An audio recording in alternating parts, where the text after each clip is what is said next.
In this Tower Fantasy video, I'm going to show you how I turned Zero into the perfect support character with an all SR chipset budget build. Now, if you're new here, please do me a tiny favor and subscribe to the channel. I am currently on a subscriber grind this month, guys, working my way towards 28k subs on this channel, and I'd really appreciate your help and support because I'm only about 125 subs off as of the making of this video. Now, before I do get into the build, I want to say a special thank you to everyone who checked out my previous video where I turned Zero into a really good tank, and a special shout out to everyone who left a comment in defense of that build, because there were, I think, 1 or 2 people in the comments of that video who had very strong feelings for some reason about something fun I tried with Zero and made work. So thank you guys.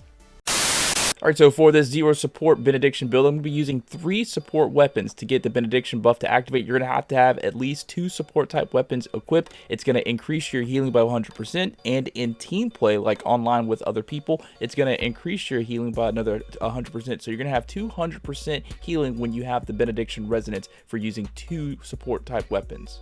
For this build, I'm going to be using, of course, Zero's Negating Cube, Coco Ritter's Absolute Zero, and then Nemesis Venus. For my Zero Negating Cube, I have that at 1 star, and at that 1-star advancement, you deal damage and produce a healing orb, which lasts for 20 seconds and restores the HP of any teammate who picks it up equal to 60% of attack, and this is going to have a 2-second cooldown. What's really good about using Zero in this support role here is his skill and his discharge.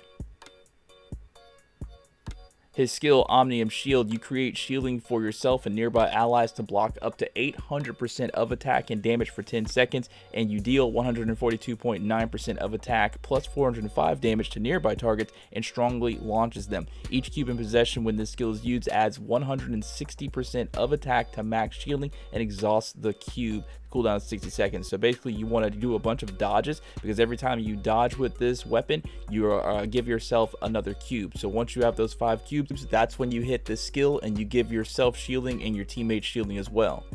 When you use the discharge Omnium Wave, it says when a weapon charge is full or Fantasia is triggered, remove all debuffs from the wielder and gain 5 cubes upon switching to this weapon. Then unleash the 5 cubes along with a shockwave. This shockwave deals damage equal to 171% of attack plus 485 to nearby targets and strongly launches them into the air. Each cube also deals damage equal to 48.5% of attack plus 138. If allies are in the vicinity, they gain damage immunity for 3 seconds. So that is actually really huge to use that, especially when you are fighting a boss and you know he's about to do some super attack. You pop that and then everybody is immune to that damage. The weapon chips that I'm going to be using for the negating cube in this build is going to be the Pepper Nonstop 3-piece set that increases obtaining weapon charge by 12.5% for me, because I have 1 star on at least 3 of these chips.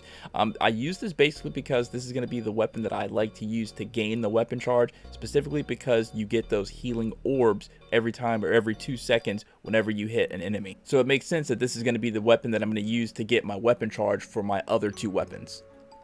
On Coco Ritter and Absolute Zero, the chipset that I use is going to be the Barbarossa chipset Double Nightmares. The 3-piece set says upon switching to the weapon, gain, for me, 62.5% damage reflection for 3 seconds. Cooldown is 30 seconds on this. Upon switching to another weapon, gain 25% damage boost for 5 seconds. Now I have this on my Absolute Zero Coco Ritter because the heals are a burst heal that centers around the Wanderer. Now most of my allies who are doing the big damage, who are going to need the most healing, are going to be right next to the boss, the tanks, the DPS, the melee DPS. So I want to go right next to the boss and hit the discharge. When I hit that discharge, it's nice to have some damage reflection protection, so I definitely don't take any damage if there happens to be a time where the boss is doing some sort of AoE attack, or maybe he just the tank loses the attention or the aggro of the boss and I get hit.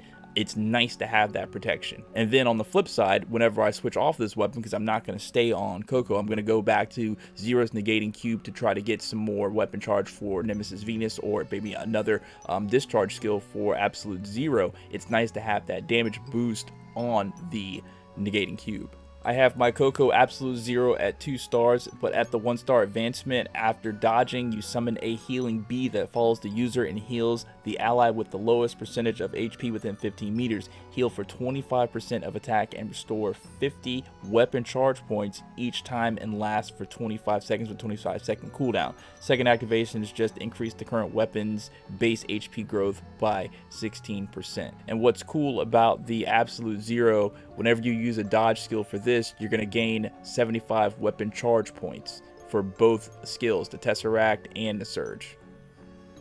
Coco's skill Sanctuary creates a healing zone that moves with the Wanderer and heals nearby allies for 95% of attack plus 209 once every 0.5 seconds for 6 seconds, and this has a 60-second cooldown. So basically I pop this whenever I have a chance. I like to, whenever I'm doing DPS and I have somebody healing, I like to know that the healing is always out there. So when you're watching this gameplay, you're going to notice that I'm going to be trying to heal my allies no matter what every single second. I do not wait. I am always doing something for healing to ensure that they have like a safety net, because I know whenever I play the DPS, I like to feel like the heals are constant. They're always there. I don't have to worry about it. So that's the type of healer that I like to be. I don't wait, I just heal. And then finally over on Nemesis, I use the Echo chipset with Uproots, the 3-piece set bonus here. Using a discharge skill to switch to the current weapon grants 80 weapon charge. So basically all I use the Nemesis for is to use a discharge, get the electrodes out there. I might hit the dodge skill that shoots out those 2 missiles that slow the enemy,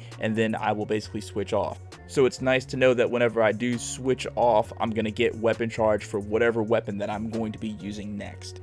I don't have any stars or any advancement with my Nemesis. However, when it comes to Simulacra traits, I always use the Nemesis Simulacra trait, especially when I'm going in support. The First Awakening Nemesis Metamorphosis, after summoning an electrode, deal volt damage equal to 6% of attack to all enemies within 30 meters of the electrode and heal all allies, including the user, within its range by 120% of attack, and that's huge.